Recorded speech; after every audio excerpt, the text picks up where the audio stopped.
Which sitting was this? May 2017, question 1.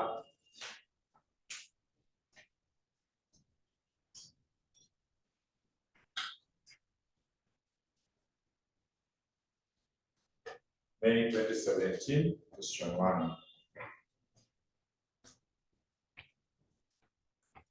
The story is there. Require journal entries to correct the above narration, the above errors. Narrations not required. So right there, journal entries.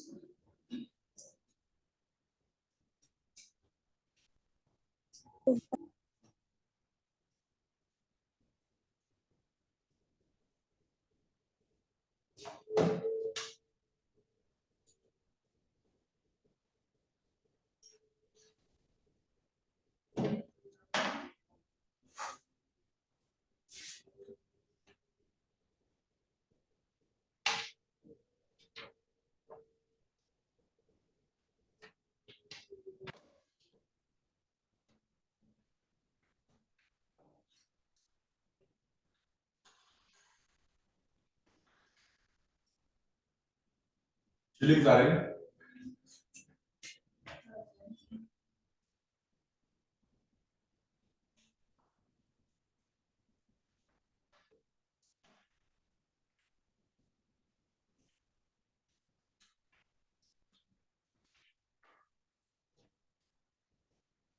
So have something like that.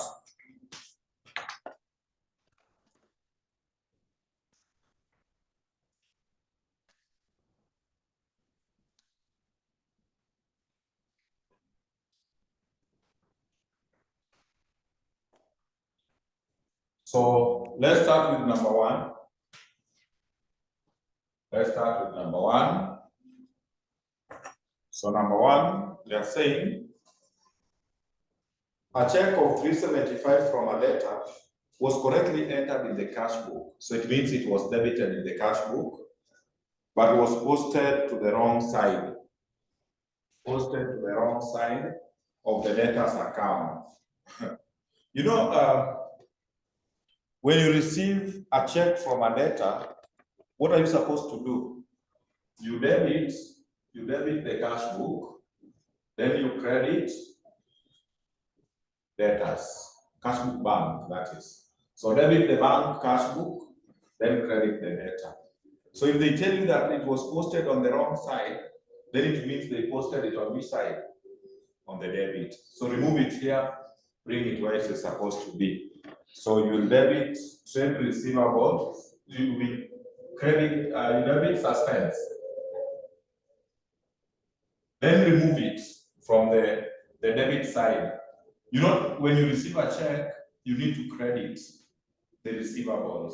So if they say wrong side, it simply means they captured it on which side? The debit. So credit the receivables. So receivables, that is 700 and what? 50. It was 370 what? 5. But now, if you credit with 375, you see it will cancel. So you have to capture it how many times? Twice. Because if you put 1, it will cancel this other one. Then another one for the correct entry. So it will be 375 times 2. If you put 1 will only cancel the error.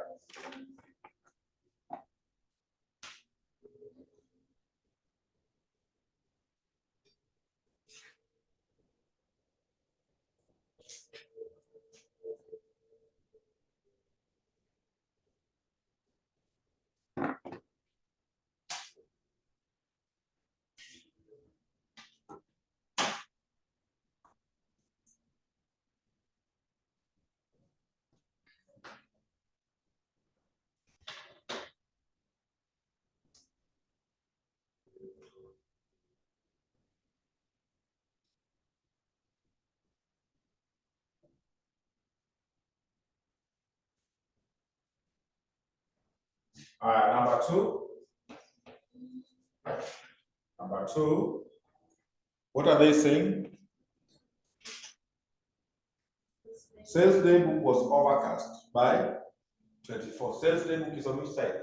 Credit. So if overcast, credit was more. So bring it on the debit.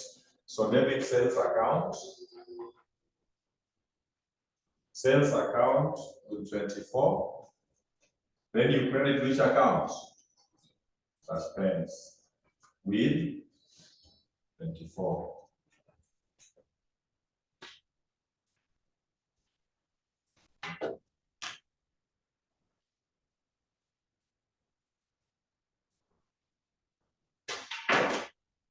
Number 3,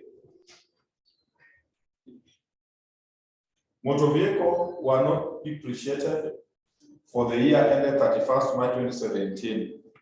Depreciation is to be provided at the rate of 15% per annum on reducing balance basis. There were no disposals or acquisition of motor vehicles during the year. So this one has not been recorded at all. So just record the depreciation. So depreciation,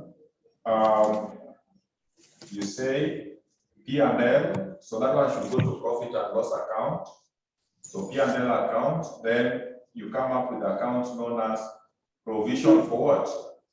For depreciation. That is the account you need to credit. So 15%, they are not charged, so there is no suspense. So 15%, the value of motor vehicle,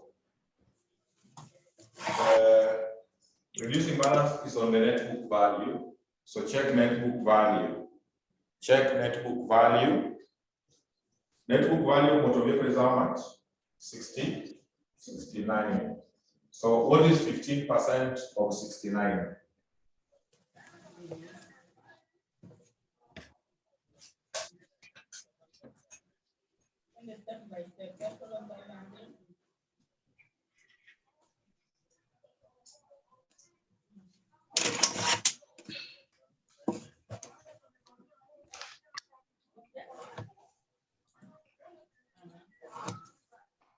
How much?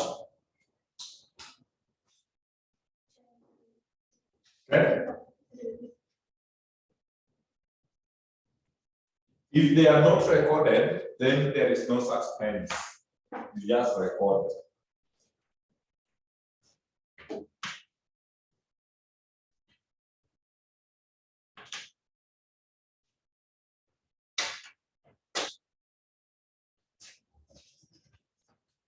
Number 4.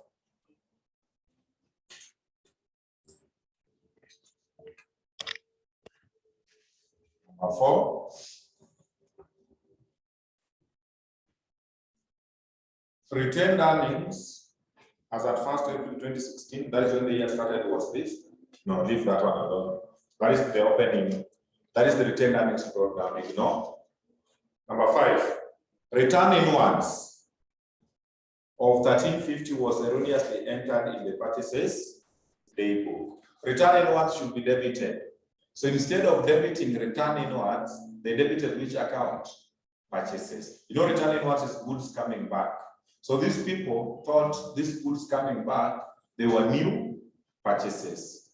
Without knowing, they are the same goods that have been done what? Sold, which are coming back again. So, you know, purchase account is always debited. So instead of debiting return inwards, they debited which account? Purchases. So remove them from purchases, then debit return inwards. So return inwards account with those goods which came back, 1350. Then you credit. You credit purchases account. It was not supposed to be there. Also 1350.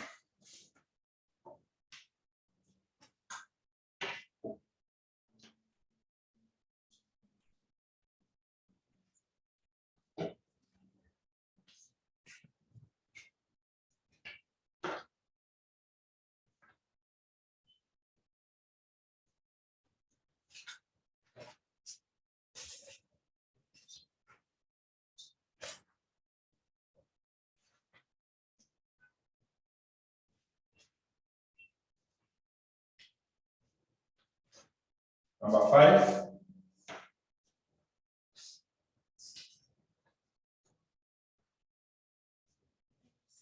The trade receivable were overstated by 21.30. Receivables is on the debit because an asset. So overstated credit receivable, debit which account? Suspense. Overstated, understated, suspense. So debit suspense. With how much? 21. Credit receivables, it was overstated. Also 21.30.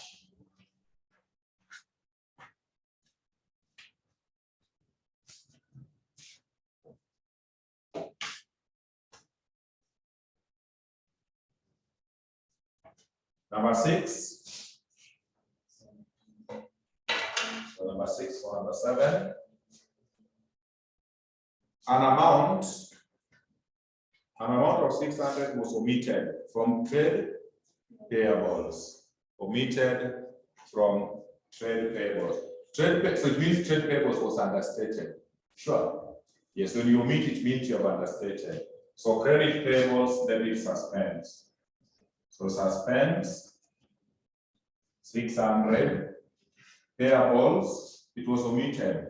And payables should always be credited. It's a liability. Also, 600. Number 7 for number 8. So let's go to number 8.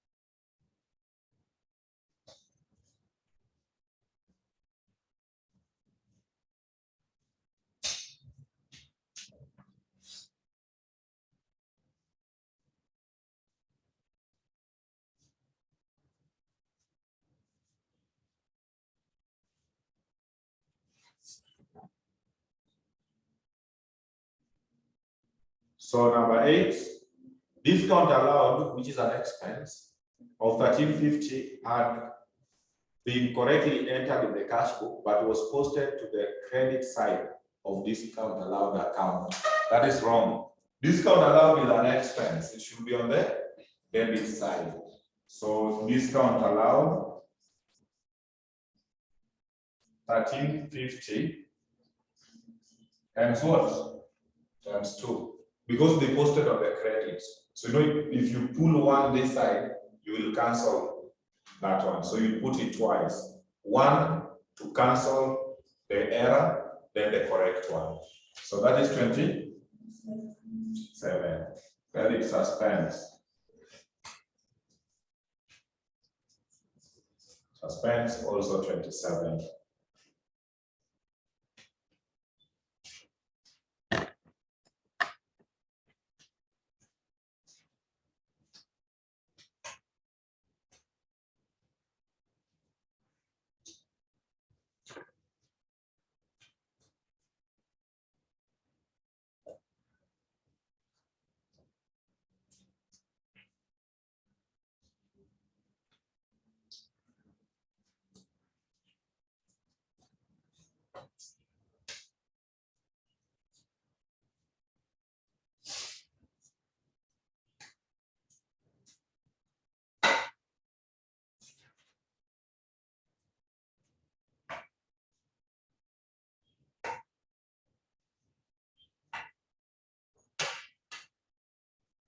All right. Then number 8.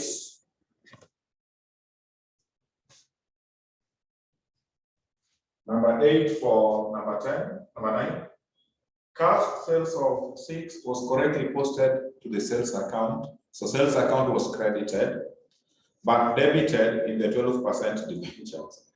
Sasa ukiuza surely cash, so unafaa debit cash book, sio? Debit cash book, then credit sales. So they credited sales, yes. Instead of debiting cash book, they went to debentures. I don't know what they're doing in the debentures. So you'll have to credit the debentures account bill. This did not affect the debentures. So debit suspense. They debited, yes. So debit suspense with 6. Then remove it from debentures. So debentures 6.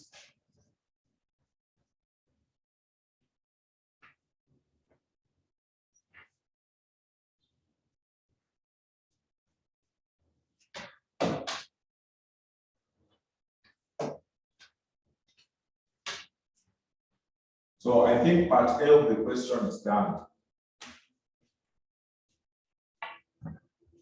Part 2, what do they want? Suspense account.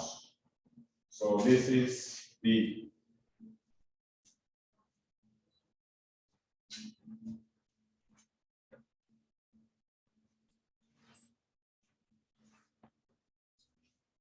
Suspense account.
All right, so suspense.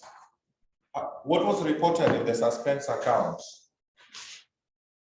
How much was the reported value? Are you seeing it? It is in the check under current assets. Are you seeing current assets? Below there? Are you seeing suspense of 1620? Don't come, Ayana. Are you seeing it? Yes. So it is together with assets. And you know assets are always on which side? Debit. So it means it is on the debit side. So reported 1620. If it was together with the liabilities, then you bring it on which side? Credit. Lulu, have you seen it? Wow.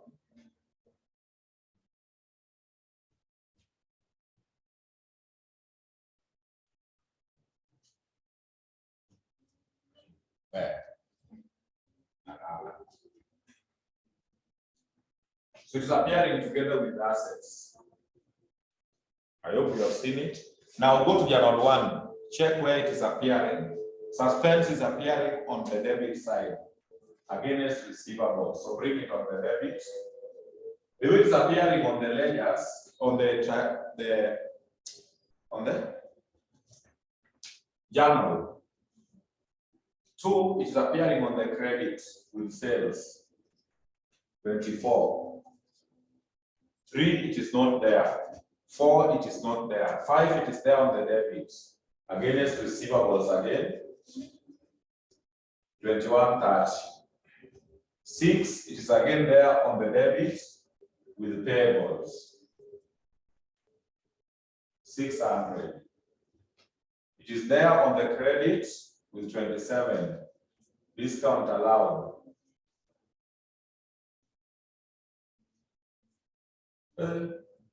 There's a problem here. This one is not right. This number 8. Let me check this number 8. Cash sales of this. No. Sorry, number 8, this is not supposed to be suspense. This is supposed to be the cash book. They were supposed to debit the cash book, not the suspense account. They were supposed to debit the cash book instead of debiting the debentures. Sorry for that. Can you add this and also add this, whether it is an agreement?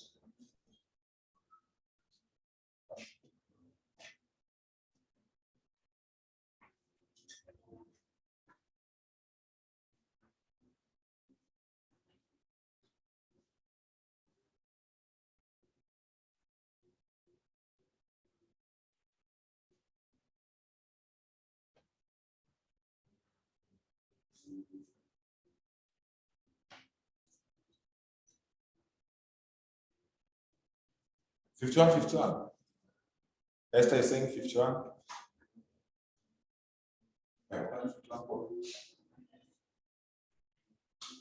So 5100.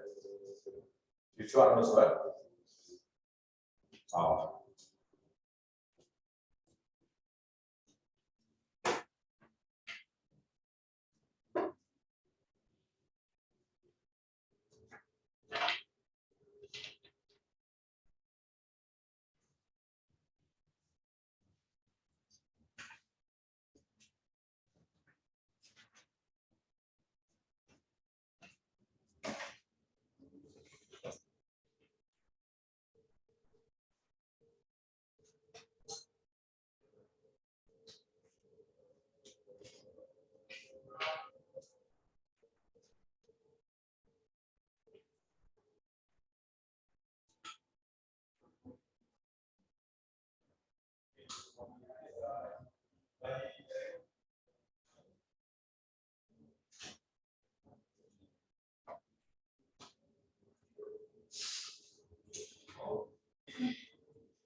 Alright.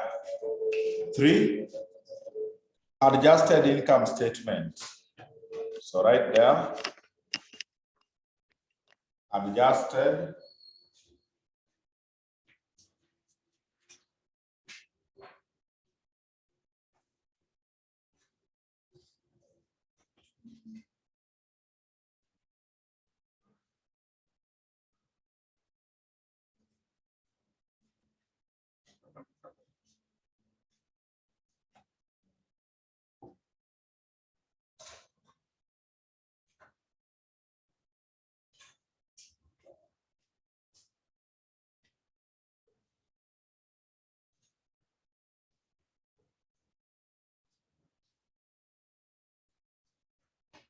so shillings are in thousands.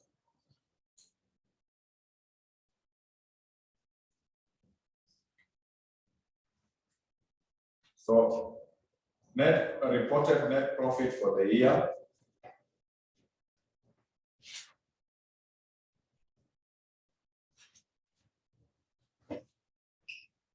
Reported net profits. Reported net profits. Reported net profit for the year. Yes. So for the year, a check balance sheet. Kindly check for me the retained earnings in the balance sheet. How much are you seeing? 103. Are you seeing 103, 200? And balance sheet, whatever profit appears in the balance sheet is always the closing profits. Then opening profits, check note 4, additional information number 4. Retained earnings in 2016, remember we are in 2017. So that was the opening. So opening was 43, then closing is 103. So for the year, get the difference. 103, 200 minus 43, 200. So that is the profit for the year, that increase.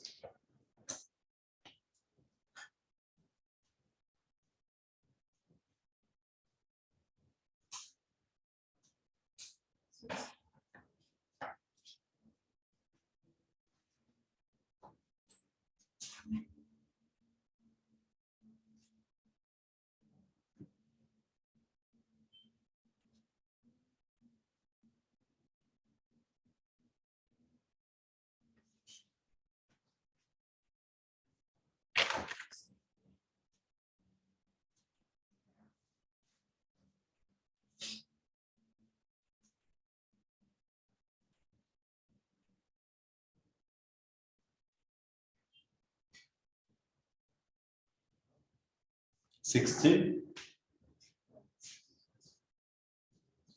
Then we want to earn errors understating, then we less the ones overstating.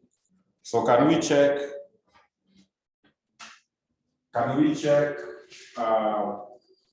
From number 1, most up to the last one?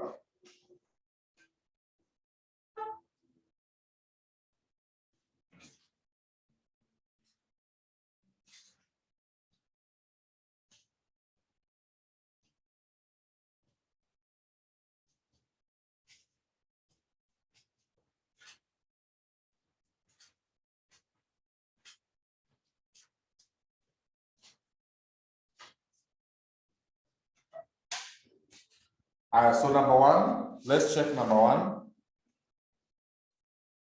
A check of this data. Data will not come to the P&L. It will affect the balance sheet. So ignore. Number 2, sales day book was overcast. When you overcast, what are you doing to your profits? When you overcast sales, profit also goes up. So profit was overstated. So you less. I don't know what space you can leave. Leave like 1, 2, 3, 4 lines. Then we subtract the overcast. So me, I'll bring my overcast this time. So less sales overcast. Sales overcast. 2,400. Let's go to number 3. Motor vehicle, they have not charged depreciation.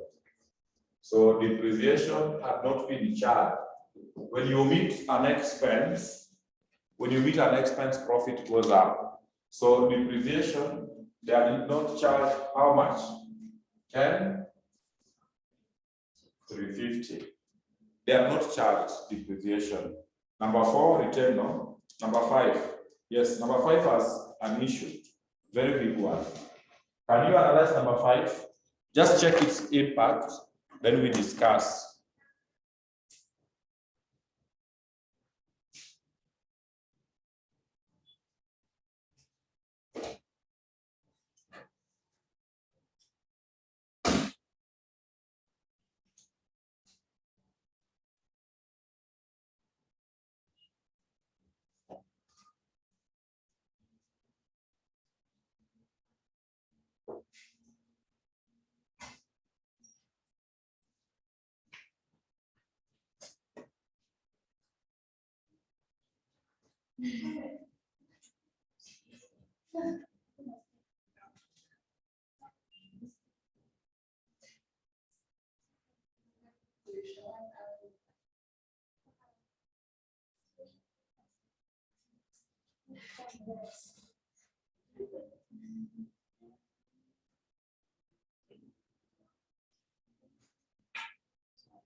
You see what is happening in that note?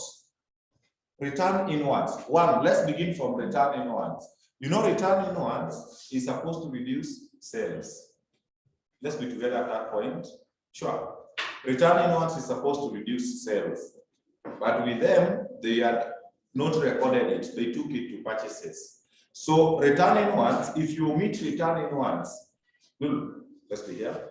When you omit return inwards, your sales is overstated, because when goods are returned, you are supposed to reduce your sales.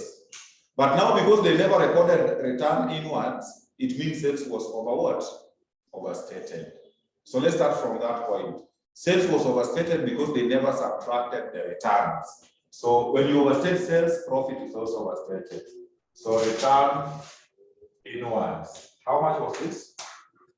1350. That is one. Two, it was recorded where? Purchases. It means purchases was overstated. When you overstate purchases, profit is understated. So add it back. So add back.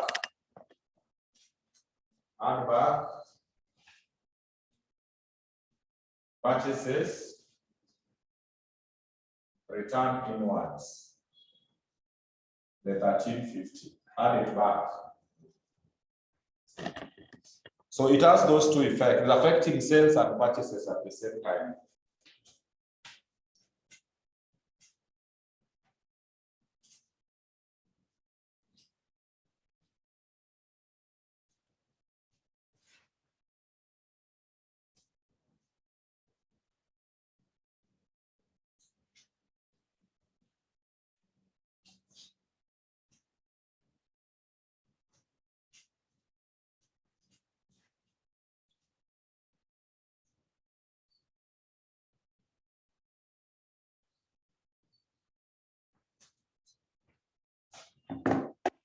All right, let's go to the next.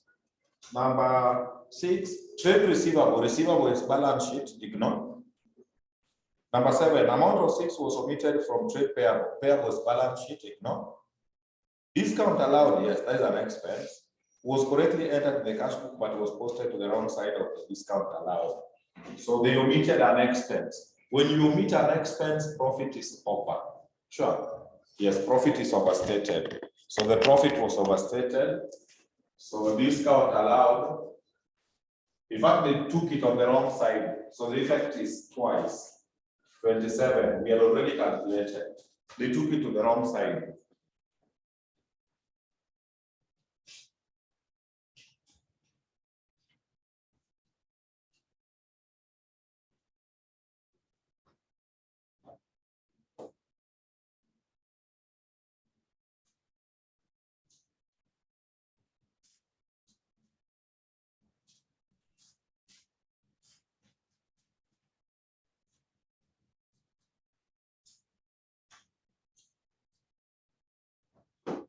All right, next. Number 9. Cash sales of this was correctly posted to sales account, but debited to no, sales is okay. That is all. So add this. So this is just one, 1350. Can you add this? Then you subtract. Then you give me the corrected net profit. So corrected net profit. Corrected net profit.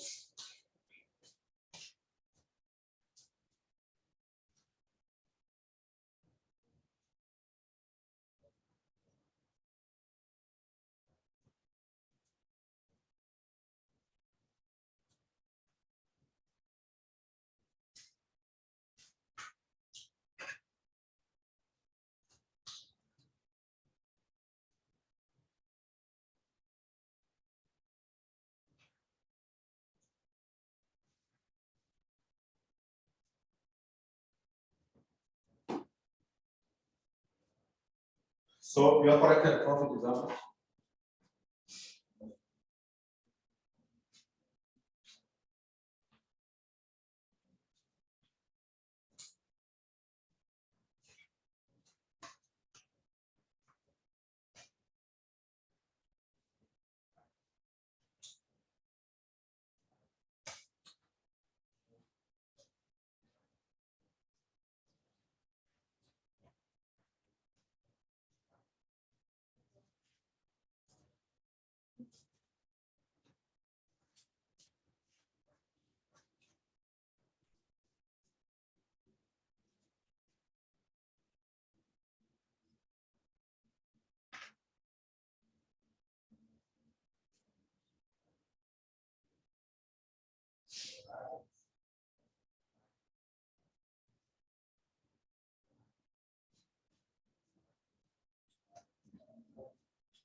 Corrected net profit is how much? Eh? 44? Why am I not familiar with that answer? 44,550. But that is what we have got. I hope nothing has been excluded.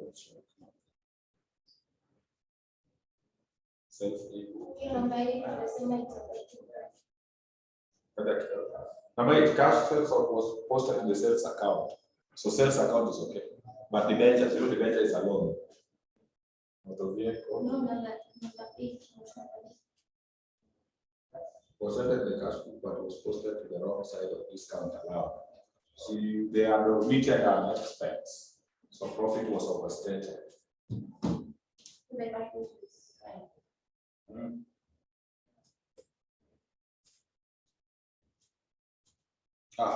It's okay. Let's go to the next part B. Part B of the question. What do they want? Corrected statement of financial position. So right there, corrected statement of financial position. Corrected statement of financial position.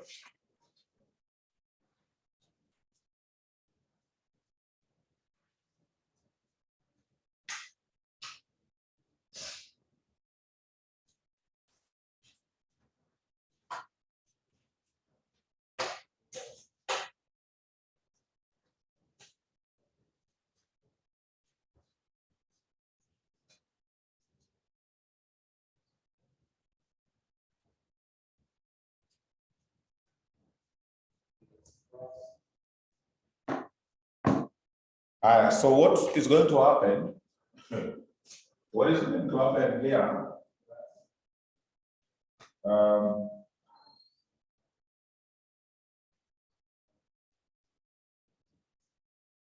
We copy. We copy that one, but the ones which were affected, we do what? We adjust. But the ones which were not affected, record the figures here. But uzirudishe hapa suspense. So from top, non-current assets, motor vehicles. Motor vehicles work with the net book value. Net book value was 69, but we depreciated how much? There was depreciation which had not been charged. So we charged it.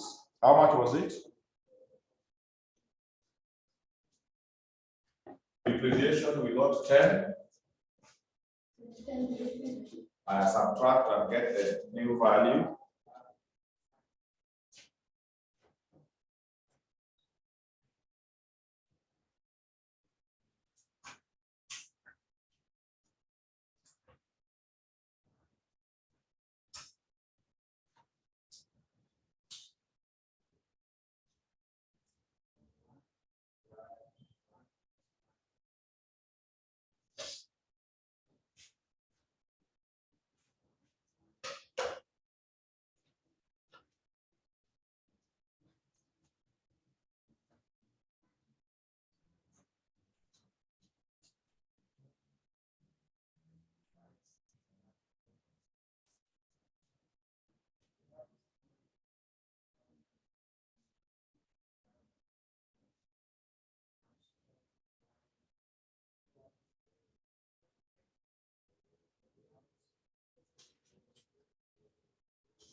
How much is that? It is? Huh?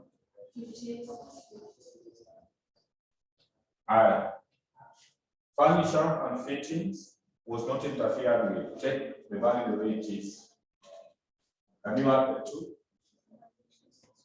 142 is 50. Then go to current assets. Inventory. Inventory, there was no interference. No. So inventory, no interference, 36. Receivables, required. 54. Can you check journals? Mark for me the journals where there is. Journals where we have receivables.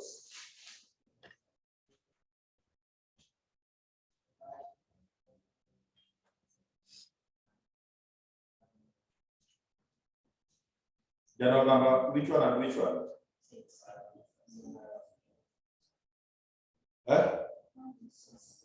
Journal 1 and 6 in pair. Journal 1 and 5. So journal 1 and 5. So check. Check they are appearing on which side. Journal 1, receivables appearing on which side? Credit. Credit, you subtract. Receivable is an asset. So credit you less. Then number 5, credit here, 2130. So you subtract.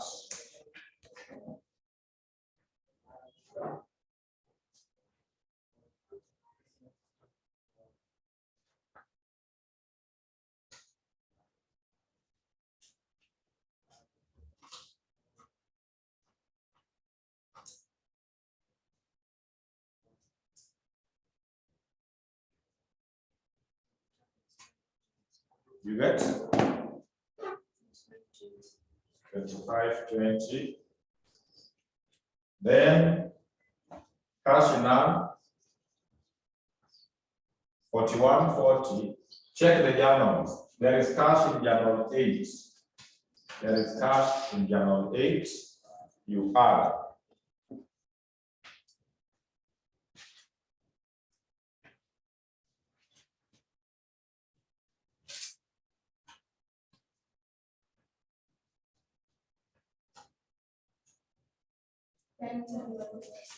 Okay.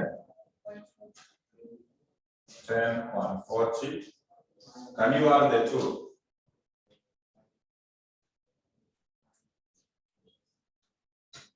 Can you add the 3? I mean.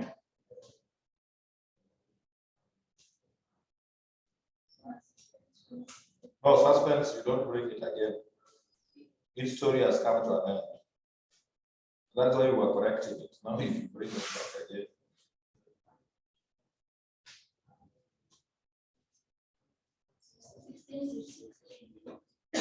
16. I add the total. 16 to 60. Total assets.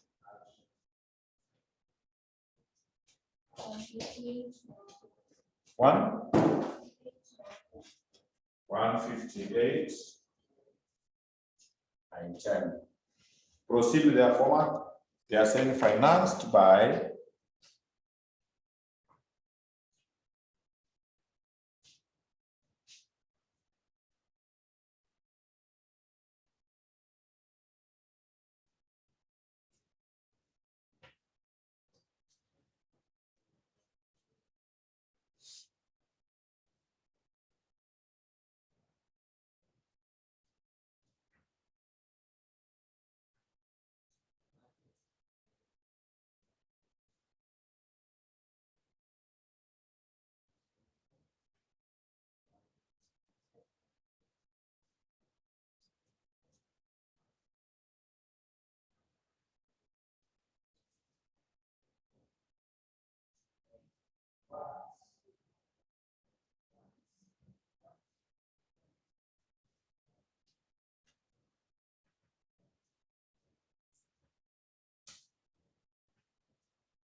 I want to do them here.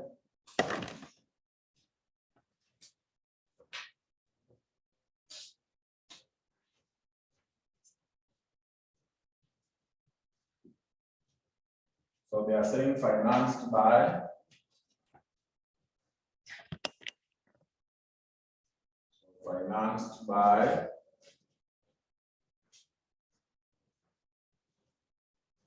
financed by what? 10% preference shares, 12 ordinary share capital,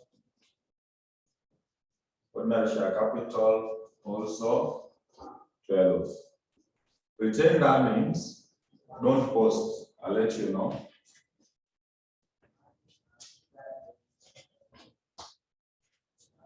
How much was the retained earnings at the beginning? Well, you prepare for certain notes. It was 43, 200, plus the one which we corrected. The one we corrected for the year was 44, for the year 44. 550. And you add those two. The one we corrected in the year there was some other suspense.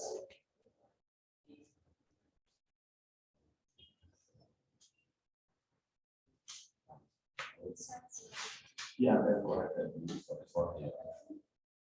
Okay. So that's profit for the year. This was the beginning. So to get to revenue. How much? 87. Can you add the two?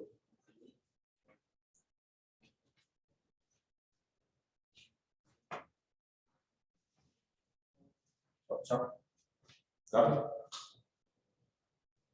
What do you get?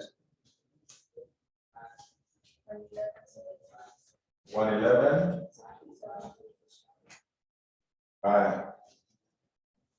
Non-current liabilities, 12% debentures. 12% debentures, 37,200. But debentures was there in note 8. Check note 8. Journal 8, I mean, sorry. Check journal 8. Are you seeing debentures of 6,000? You know, debenture is a liability. A credit to liability is a plus in the liability account. So you add that 6. A credit on liability is a plus. So add it there.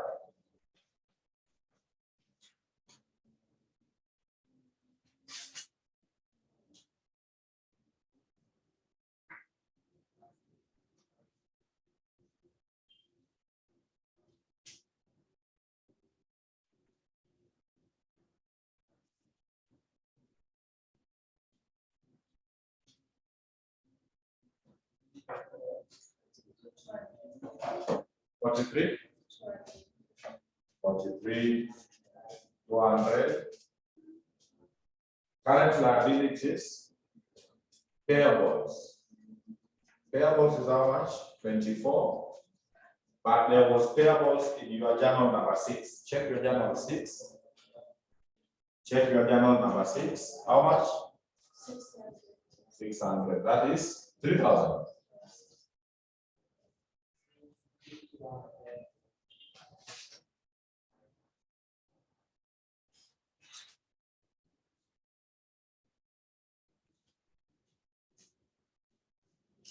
Then there was bank overdraft, bank OD, 1260. Assets. The new balance rate comes to the assets, we got total assets.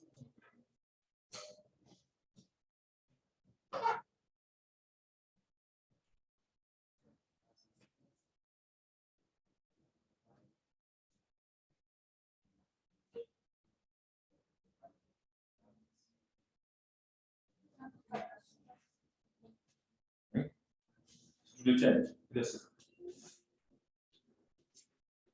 Yeah.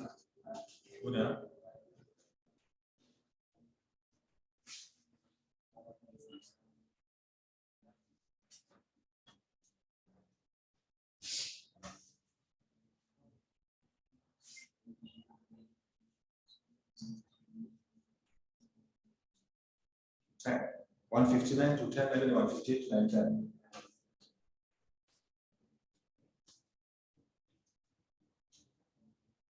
Inapita na 300. Is there something for 300 we captured somewhere or walikuwa na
there's a variation of 300. Where's the 300 coming from?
There's a problem here.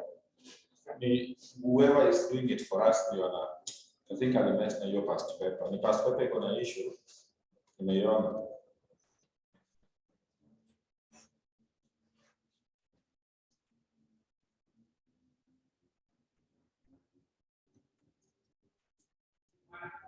Add the current assets in the question. Do stop what you are doing. Add the current assets in the question. Current assets. Current. Add the current assets as per the ones they have given us. including hiyo suspense, utaona kuna shida. Alafu utatuangalia hiyo original.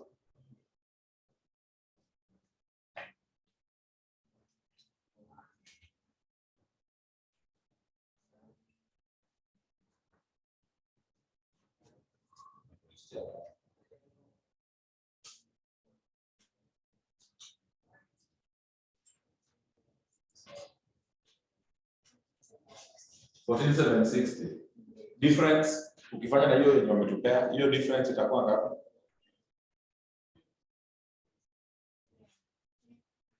Ndio 300. Unajua ni kwa nini? Angalia cash kwa hiyo original paper yako. Cash is not 4140. It is 4440. Cash is 44, this one. So the paper is the issue.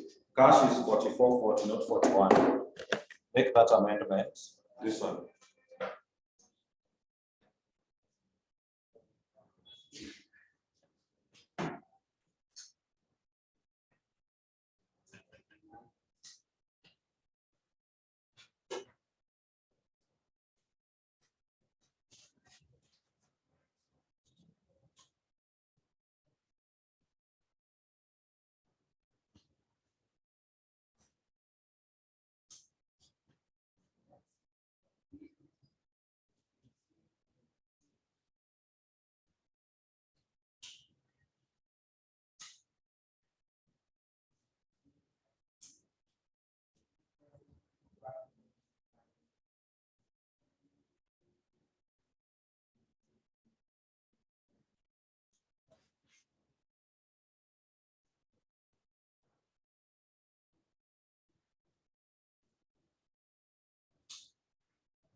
Goes up. Yeah, so if you put there 44, this one will be 10. So it will be 159. 10. So that was the issue. So if you get something like that in an exam,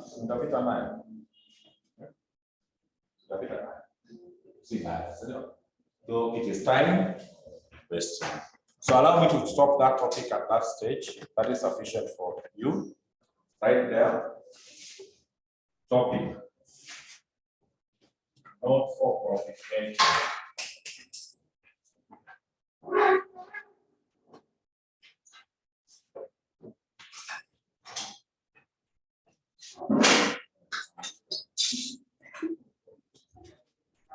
Not for profit making entities.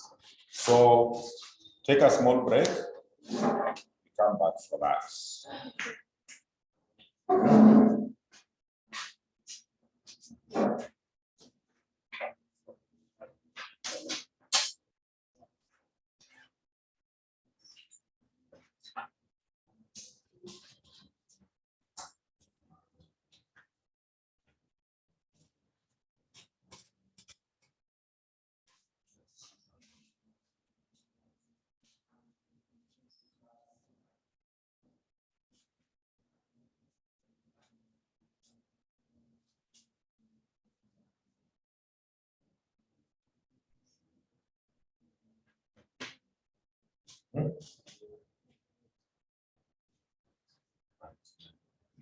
So I'll take a small break.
na tunaweza kuja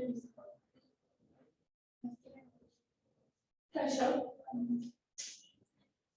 Mimi ningekuja niulize baba gani anashaka asante sana. Sinamwambia kile asante sana pia.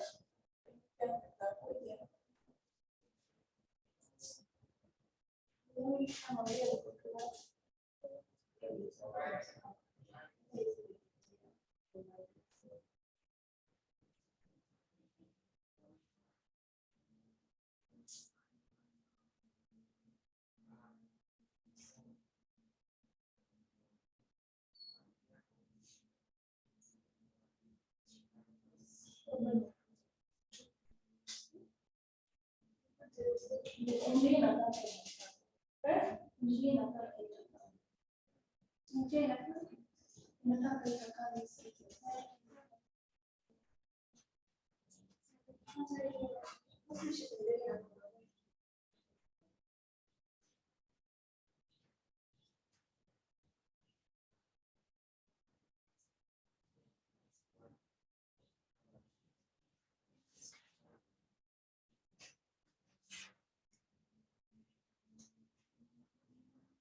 not-for-profit making entities. You say, right there and say, right there and say, these are organizations. These are organizations. These are organizations whose main objective, organizations whose main objective,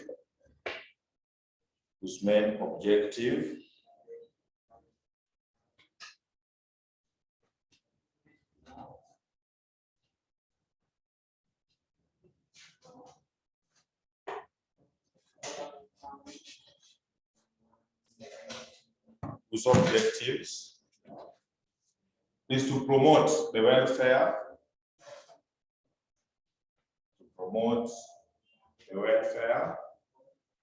of the members,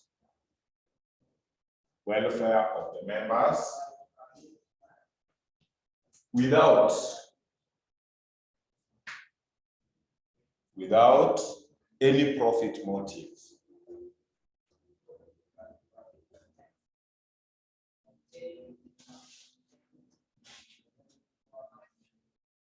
Without any profit motive.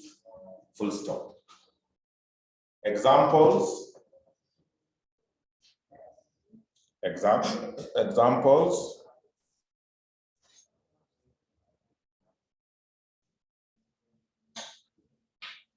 Charitable organizations.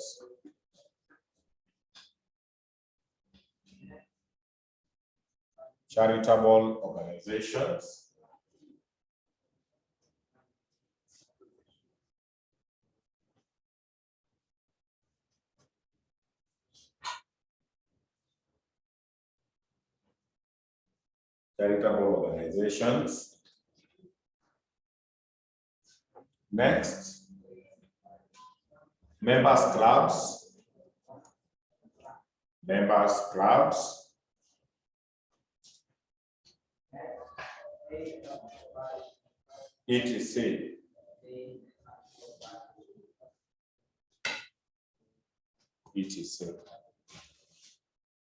Source of funds, subtopic, source of funds.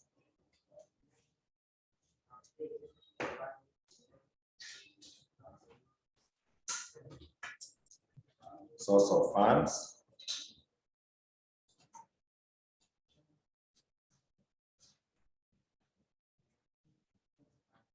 Source of funds. Source of funds. 1. Members' subscriptions.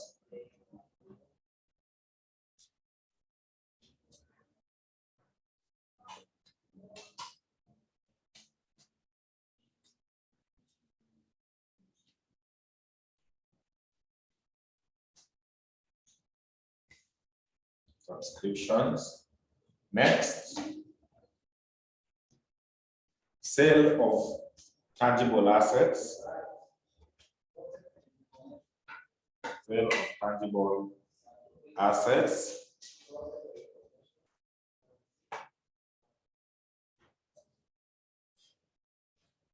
Next,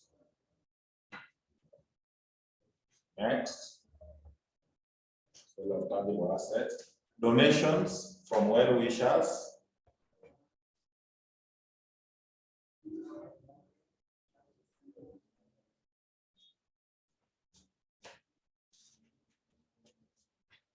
etc.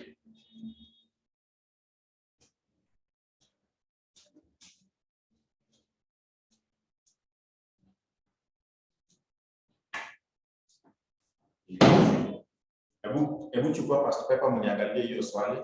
Source of funds for NGOs. Last sitting, no? Last sitting part 1 or the other one. Check for me in theory form. Ukipata mniambie.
Yeah. With that. Explain the following terms as we plan the profit terms. Crowdfunding is partnership terms. Kuna ingine.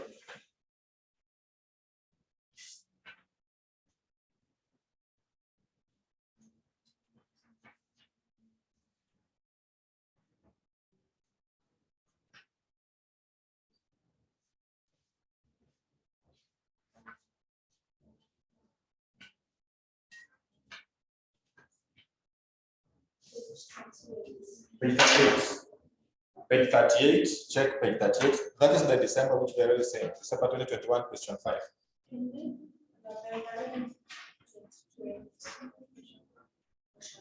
Page 38.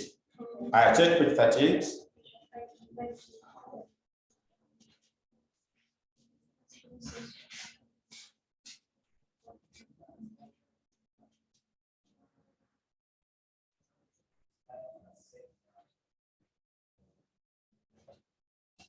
It's okay. Yes, resources of income. Umesema gani? Donations. Hapo kwa donations unapenda?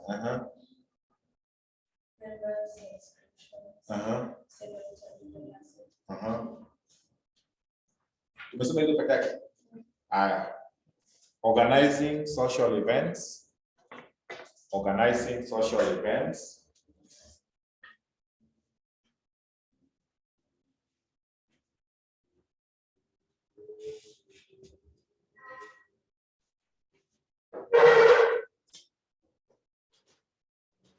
Social events such as sporting activities.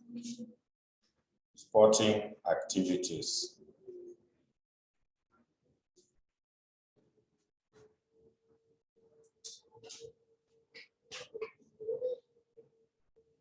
Sporting activities. Full stop. Full stop. Subscription, member subscription, you can bracket the main source of income.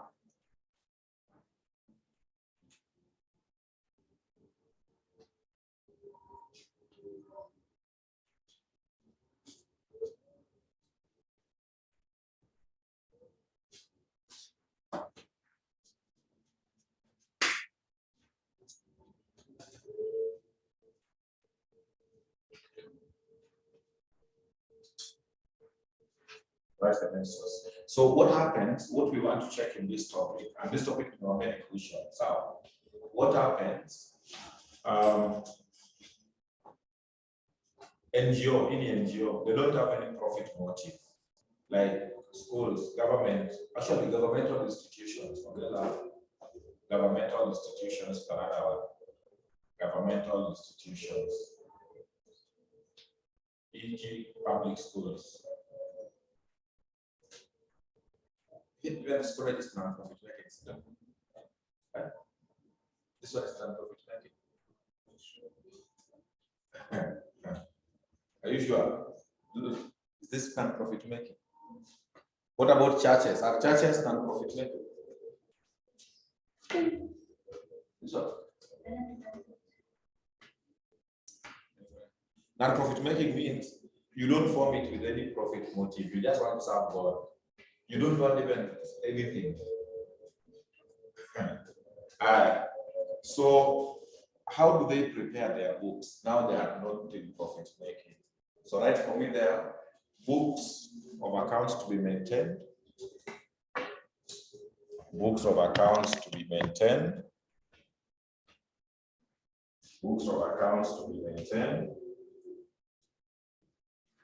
One,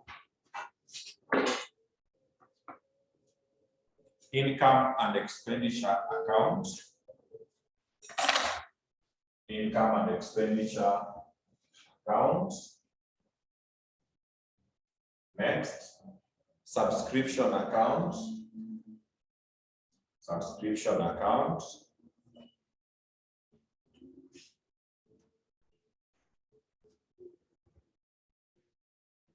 Subscription account. profit stock loss account, profit stock loss account, in brackets, if they engage in profit-making activities, if they engage in profit-making activities,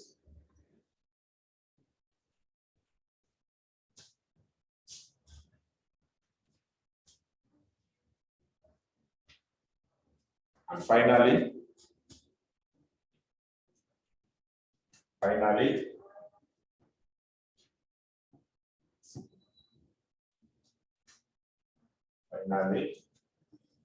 statement of financial position. Statement of financial position.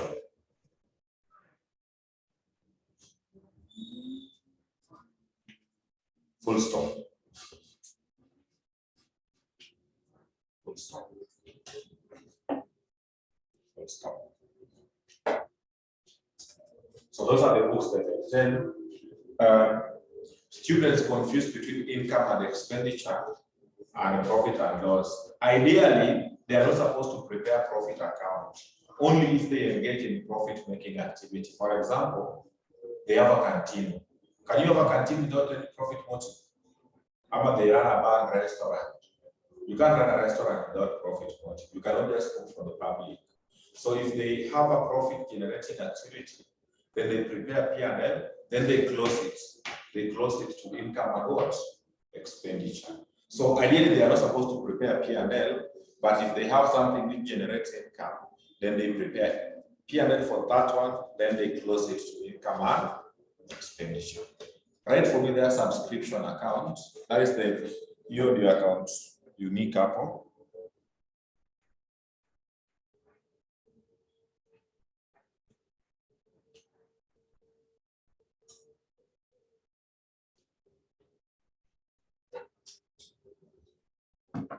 Income and expense, subscription accounts. Then we say it records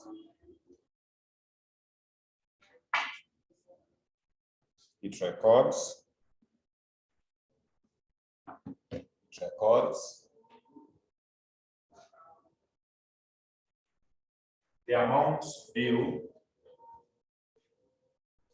due from the members. Amount due from the members. Full stop. Prepared as follows. Prepare as follows. So right there, subscription account. Subscription account. Have that. So balance brought down arrears. Those people who have not paid. Subscription ile pesa unalipa every year to maintain your membership. So there, balance brought down, advance. How's the accountants? Then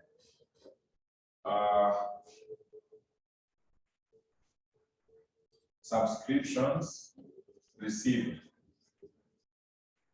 Subscriptions received. Subscriptions written off. Refunds.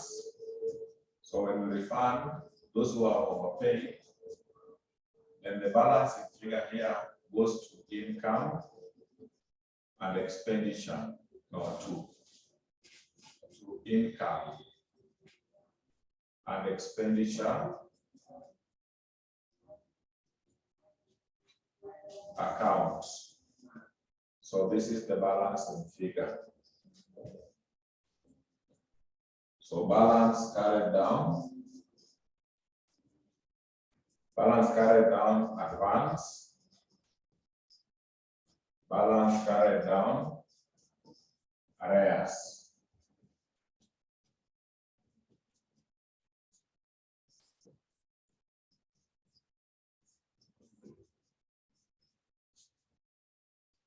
Copy that.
story mingi, niandike tu illustration.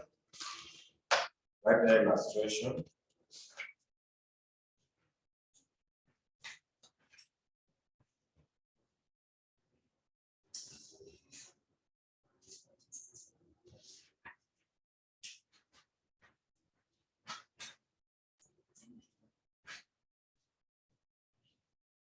April 2022. April 2022. Question 3. April 2022. Question 3. April 2022. Question 3. Page 9. Page 9. Oh, we are meeting tomorrow. At what time? What time? 12:30. Let's meet tomorrow at 12:30. Tufanye hiyo swali tuone kama tunaweza fanya nyingine. Swali moja. Sawa. Don't miss class please. The topic is crucial. Of which kama unajua mtamiss niambie tu tusikuje. Lulu, will you be there online? Sawa. Thank you. Hata utakuja. Hata wewe. But you will attend online. Yes. Sawa. Thank you. Let's meet tomorrow for that class.